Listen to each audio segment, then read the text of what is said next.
Hi friends, എല്ലാവർക്കും വീഡിയോയിലേക്ക് സ്വാഗതം. ഇന്ന് നമ്മൾ ട്രൈ ചെയ്യുന്നത് ഒരു ഹെയർ ബണ്ണാണ്.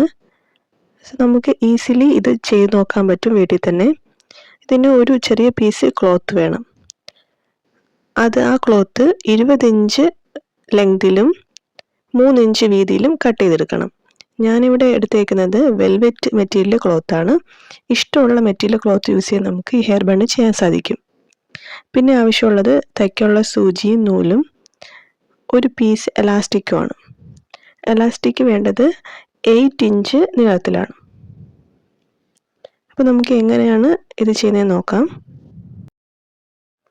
ആദ്യം ആ പീസ് ഓഫ് ക്ലോത്തിനെ നമുക്ക് മടക്കിയെടുക്കണം. അതിൻ്റെ നല്ല വശം അകത്താക്കുന്ന രീതിയിൽ മടക്കിയിട്ട് അതിലൂടെ നമുക്ക് ചെറുതായിട്ടൊരു സ്റ്റിച്ച് കൊടുക്കണം.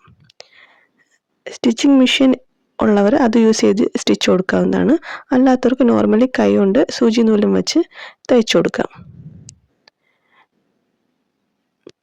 ഇത് തയ്ച്ചതിന് ശേഷം നമ്മളിതിനെ തിരിച്ചെടുക്കണം. ഇതിൽ നല്ല വശം നമ്മൾ പുറകിലോട്ടാക്കുന്ന രീതിയിൽ, പുറത്തു വരുന്ന രീതിയിൽ തിരിച്ചെടുക്കണം. നമ്മുടെ വീഡിയോസ് എല്ലാവർക്കും ഇഷ്ടമാവുന്നെങ്കിൽ ഒന്ന് ചാനൽ സബ്സ്ക്രൈബ് ചെയ്യണം. ഇതുപോലുള്ള ജ്വല്ലറി മേക്കിംഗ്, അതുപോലെ തന്നെ ഹെയർ ആക്സസറീസ് മേക്കിംഗ് വീഡിയോസ് എല്ലാം പോസ്റ്റ് ചെയ്യുന്നതാണ് ചാനലിൽ. അതുപോലെ തന്നെ ഫാമിലി വ്ളോഗ്സും ഒക്കെ ഇൻക്ലൂഡ് ചെയ്യുന്നതാണ്. അപ്പോൾ എല്ലാവരും ഒന്ന് ചാനൽ സബ്സ്ക്രൈബ് ചെയ്ത് സപ്പോർട്ട് ചെയ്യുക. അതുപോലെ വീഡിയോ ഇഷ്ടമായ ലൈക്ക് ചെയ്യുകയും നിങ്ങളുടെ ഫ്രണ്ട്സിനും ഫാമിലിക്കൊക്കെ ഒന്ന് ഷെയർ ചെയ്യുകയും ചെയ്യുക. നമ്മളിപ്പോൾ കംപ്ലീറ്റായിട്ട് ഈ ക്ലോത്തിൻ്റെ നല്ല വശം പുറത്ത് കാണുന്ന രീതിയിൽ മറിച്ചെടുത്തിട്ടുണ്ട്. ഇപ്പോൾ നമ്മൾ സ്റ്റിച്ച് കൊടുത്ത ഭാഗം ക്ലോത്തിൻ്റെ ഉള്ളിലാണുള്ളത്. ഇനി നമുക്ക് എലാസ്റ്റിക് എടുക്കാം. 8 ഇഞ്ച് ലെങ്തിലുള്ള എലാസ്റ്റിക്കാണ് വേണ്ടത്. എലാസ്റ്റിക് എടുത്തിട്ട് നമ്മൾ ജസ്റ്റ് ഒരു പിന്ന് കൂടി കൊടുത്തതിന് ശേഷം നമ്മൾ ഈസി ആയിട്ട് എടുക്കാനാണ്. നമുക്ക് ഈ ക്ലോത്തിൻ്റെ ഉള്ളിലൂടെ ഇങ്ങനെ എടുക്കാം. ഇപ്പോൾ ഈ പിന്ന് യൂസ് ചെയ്ത് ഈസി ആയിട്ട് നമുക്ക് ഈ എലാസ്റ്റിക്കിനെ ക്ലോത്തിൻ്റെ ഉള്ളിലൂടെ എടുക്കാൻ പറ്റും.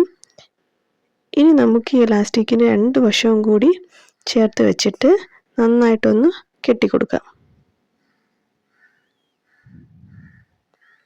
നല്ല ടൈറ്റായിട്ട് 2 തവണ കെട്ടിക്കൊടുക്കാം.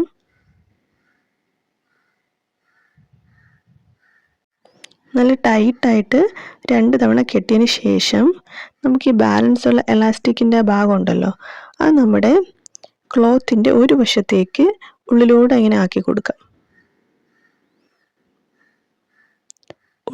ഉള്ളിലൂടെ ഒരു വശത്തിലോട്ട് എലാസ്റ്റിക് ആക്കിയതിന് ശേഷം നമുക്ക് ഈ ക്ലോത്തിൻ്റെ 2 ഭാഗവും കൂടി ചേർത്ത് നന്നായിട്ടൊന്ന് തയ്ച്ചു കൊടുക്കാം.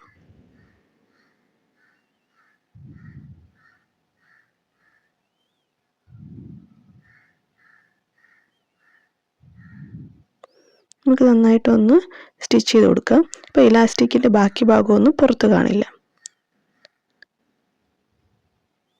നമുക്കിങ്ങനെ ഈസി ആയിട്ട് നമ്മുടെ ഡ്രസ്സിന് മാച്ച് ചെയ്യുന്ന കളേഴ്സിലൊക്കെ ഹെയർ ബണ്ണ് ഈസി ആയിട്ട് വീട്ടിൽ തന്നെ ചെയ്തെടുക്കാൻ പറ്റും. സോ എല്ലാവരും ഇതൊന്ന് ട്രൈ ചെയ്ത് നോക്കുക. എല്ലാവർക്കും വീഡിയോ ഇഷ്ടമായെന്ന് കരുതുന്നു. So bye bye.